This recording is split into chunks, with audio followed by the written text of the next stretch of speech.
Assalamualaikum warahmatullahi wabarakatuh. Perkenalkan, nama saya Ani. Saya dari kelas A semester 4. Tentunya saya mengambil sebuah program studi yaitu akuntansi syariah. Saya mendapatkan tugas video dari Ibu Ayu Zahra dan beliau merupakan dosen ekonomi makro. Jadi di sini saya akan memaparkan video tentang outlook perekonomian Indonesia. Baiklah, saya akan memaparkan videonya. Selamat menyaksikan. Pada awal tahun 2020, bahkan baru berjalan hampir setengah tahun, namun berbagai kejutan telah menghantam dunia. Salah satunya adalah penyebaran virus corona baru atau sering dikenal COVID-19. Penyebaran virus baru ini membuat sejumlah negara mengambil langkah penguncian wilayah atau lockdown dan kebijakan physical distancing atau jaga jarak fisik kepada warganya. Sayangnya, kebijakan lockdown di sejumlah negara ini tak pelak memberikan dampak negatif bagi sektor perekonomian, karena beberapa sektor tidak bisa beroperasi secara normal. Akibatnya tampak pada banyak hal, seperti mula adanya pengurangan karyawan dan kenaikan harga beberapa komoditas. International Monetary Fund atau IMF dalam laporan World Economy Outlook edisi April 2020 memangkas angka pertumbuhan ekonomi global. Jika pada Januari IMF memprediksi pertumbuhan ekonomi sebesar 3,3%, maka pada April prediksi itu dipangkas menjadi minus 3%. Prediksi minus ini disertai asumsi tren penyebaran COVID-19 memuncak pada kuartal kedua dan surut pada semester kedua tahun ini. Dengan divisi angka pertumbuhan ekonomi tersebut, IMF juga menyebutkan perekonomian pada tahun 2020 menjadi yang terburuk setelah Great Depression pada tahun 1930-an. IMF juga menyebutkan tahun 2020 lebih buruk dibandingkan krisis global yang terasa pada akhir tahun 2008 hingga 2009.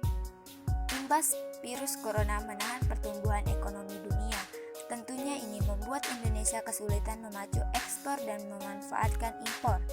Pada tahun 2019 saja, baik ekspor maupun impor barang dan jasa masing-masing terkontraksi 0,87% dan 7,69%.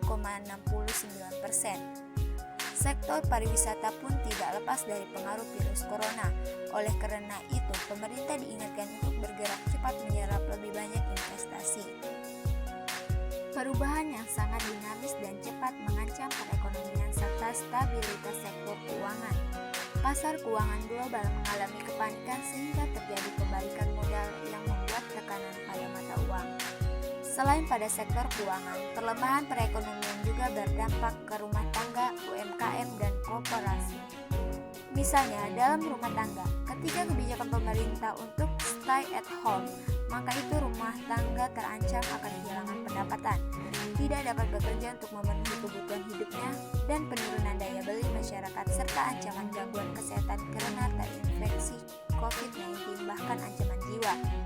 Adapun sektor UMKM pada situasi ini juga terpukul karena ketiadaan kegiatan luar rumah untuk melakukan usahanya, sehingga terganggu kemampuan memenuhi kewajiban kredit dan pemberian kredit perbankan untuk UMKM dapat meningkat secara signifikan yang berpotensi semakin memperburuk kondisi perekonomian. Tentu kita bertanya-tanya, kapan Indonesia akan memulih? Pemerintahan Indonesia memiliki 5 skenario pemulihan ekonomi Indonesia. Fase pertama tanggal 1 Juni, yaitu industri dan jasa dapat beroperasi dengan protokol kesehatan COVID-19.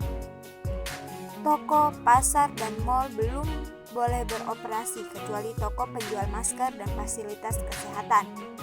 Sektor kesehatan full beroperasi dengan memperhatikan kapasitas sistem kesehatan. Dan kegiatan sehari-hari dilarang berkumpul ramai-ramai atau maksimal 2 orang di dalam suatu ruangan. Belum diperbolehkan olahraga outdoor. Fase kedua pada tanggal 8 Juni, yaitu toko, pasar, dan mal boleh beroperasi seperti semula atau toko boleh buka, namun dengan protokol kesehatan COVID-19. Toko atau usaha yang ada kontak fisik seperti salon, spa, dan lain-lain belum boleh beroperasi. Serta kegiatan sehari-hari dilarang berkumpul ramai-ramai maksimal 2 orang di dalam ruangan. Belum diperbolehkan olahraga outdoor. Fase ketiga pada tanggal 15 Juni. Toko, pasar, dan mal tetap seperti fase kedua, namun ada evaluasi pembukaan salon, spa, dan lain-lain. Tetap dengan protokol kesehatan COVID-19. Museum dibuka atau tiket dijual online, tidak adanya kontak fisik dan jaga jarak. Sekolah dibuka namun dengan sistem shift. Evaluasi pembukaan tempat untuk pernikahan, ulang tahun, kegiatan sosialisasi, yaitu kurang lebih 2-10 orang dalam ruangan. Fase keempat pada tanggal 6 Juli, yaitu evaluasi pembukaan kegiatan ekonomi seperti resto, kafe, gym, dan lain-lain. Kegiatan outdoor lebih dari 10 orang. Traveling keluar kota dengan pembatasan jumlah penerbangan.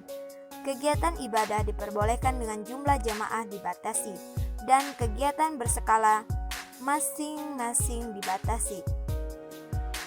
Fase kelima pada tanggal 20-27 Juli, yaitu evaluasi pembukaan kegiatan sosial dalam skala besar. Akhir Juli atau awal Agustus 2020 diharapkan seluruh kegiatan ekonomi sudah dibuka. Selanjutnya evaluasi secara berkala sampai vaksin bisa ditemukan dan disebarluaskan. Kurang lebihnya saya memohon maaf. Wabillahi taufiq wal hidayah. Wassalamualaikum warahmatullahi wabarakatuh.